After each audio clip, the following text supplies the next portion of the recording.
তুমি নাকি কাজের লোকই পাও না। এই দেখো আমি কাজে মেয়ে নিয়ে আসছি। মা, কাকে মা বলছো? আমি আমি তোমাকে সব এক্সপ্লেইন করতেছি, আগে আমাকে ওনার সাথে কথা বলতে দাও। মা, কি হয়েছে আপনার এমন? বর্ডারে গেছে, বর্ডারে নাকি যুদ্ধ লাগছে, সেই যুদ্ধে আমার ছেলে শহীদ হয়েছে। এরপর বাড়িতে সব লেখা নিয়ে আমার বাড়ির থেকে বাইর করে দিছে বাজার। কি করব, আমি তো মানুষ, আমারও তো খাইতে পড়তে হয়। এবারে এই মানুষের কাছে হাত পাইটা ভিক্ষা করা শুরু করছি। আজকে ম্যাডামের লগে দেখা হইলো, ম্যাডাম কইলো আপনি বাসায়। কিচ্ছু জানি না, আমাকে আপনারা একটাবার জানাবেন না? এটা প্রয়োজন মনে করেন নাই? বাবারে, যেখানে নিজের পেটের বলার বই আমার থেকে আমি আপনাকে মা বলে ডাকি, আমি আপনাকে নিজের মা মানি। আপনার ছেলে আমার বন্ধু, আমার জীবনের কত বড় একটা ইম্পর্টেন্ট পার্ট এটা হয়ে গেল না। আমি আমি নিজের কাছে নিজেকে এখন ছোট মনে করতেছি। আলিফ, তুমি কি তোমার সেই বন্ধুর কথা বলছো, যে বন্ধু তোমার? উনি হচ্ছে সেই বন্ধুর মা। আমি তাকে সেই ছোটবেলা থেকে মা বলে থাকি। কি রে, কি হয়েছে তোর? মন খারাপ কেন? আমার মনে হয় আমাদের পুরো পরিবার ইনকাম করার মতো মানুষ একজন, সেটা হচ্ছে বাবা।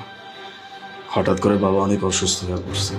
ডক্টর বলছে এখন আমার মাথার উপরে, এখন সংসার চালাবো নাকি নিজের পড়াশোনা চালাবো, এই সব কিছু নিয়ে চিন্তায় আমি একদম পাজল হয়ে গেছি। এটা কোনো একটা কথা কইলি?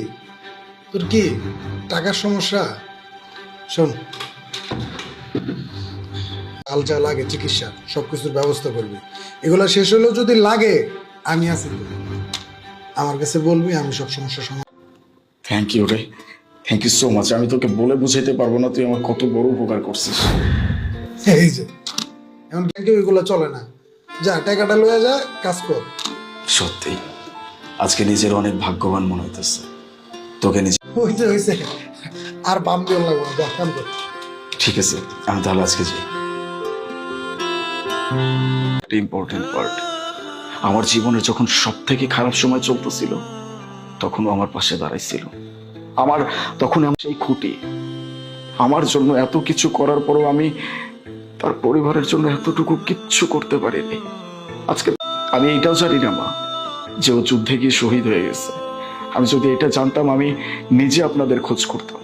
আমার সবকে আপনি আমার মা হয়ে এই বাড়িতে থাকবেন, আপনার কোনো চিন্তা করতে হবে না, কোনো কাজ করতে হবে না। ও আমার জন্য যা করে গেছে সবকিছু আপনার ছেলের জন্য সম্ভব হয়েছে।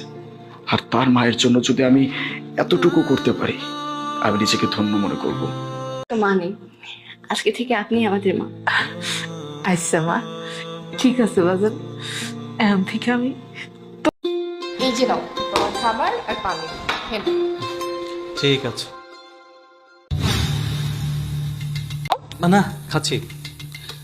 বাহ, খাবারটা তো খুব সুন্দর রেঁধেছো মনে হচ্ছে। আচ্ছা, তোমাকে আমি খাইয়ে দিই। হ্যাঁ, না না, আমি তুমি তো জানো যে আমি খেতে পারি না, আমার ডাস্ট অ্যালার্জি আছে। তুমি খাও না, আমি নিজের হাতে খেয়ে নিব। দেখো কত মজা করে রান্না করেছো। আজকে ভাবলাম যে আমাকে না খেয়ে নিজে খাও না। আর খাচ্ছি বাবা। কে ফোন দিল? এই আমার কলিগ অ্যাক্সিডেন্ট করেছে, হসপিটালে ভর্তি।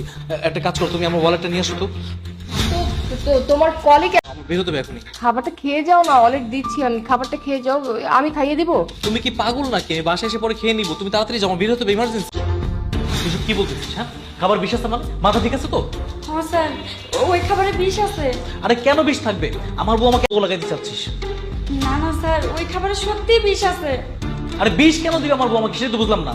তুই দেখ, তুই কিন্তু বাইরে যান, আর একটু পরে আবার বাসায় আসেন, এসে দেখবেন তখন ম্যাডামের একটা ছেলে বন্ধু আছে, ওই লোক প্রতিদিন আপনি